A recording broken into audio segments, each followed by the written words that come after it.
4 సార్లు మాట్లాడితే పెళ్లి సంబంధానికి పంపించేస్తావా? ఓ అన్నయ్య వాళ్ళు వచ్చారా? ఆ ముహూర్తాలు పెట్టడానికి పురోహితుని కూడా తీసుకొచ్చారు. సారీ అన్నయ్య, ఇన్నాళ్ళు నేను సరిగా అర్థం చేసుకోలేకపోయాను. చిచి, నువ్వింత రోగం నేను ఎప్పుడు అనుకోలేదు. ఫోన్ లేదని ఏదో సరదాగా మాట్లాడితే పిచ్చి విషయాలు ఇస్తున్నావు. నువ్వు చేసిన పనికి మా ఇంట్లో వాళ్ళ ముందు తలెత్తుకోలేకపోయాను తెలుసా? అవునా? నువ్వేమైనా పెద్ద హీరోని అనుకుంటున్నావా?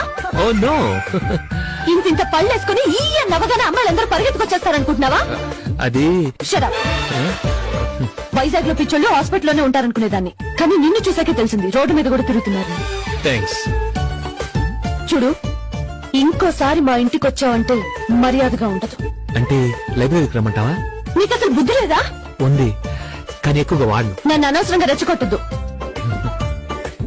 ఈసారి మాటలతో వదిలేస్తున్నాను, నెక్స్ట్ టైం చేతులతో చెప్తాను. అలాగే, నేను వెయిట్ చేస్తాను. ఛీ, అని 4 సార్లు మాట్లాడితే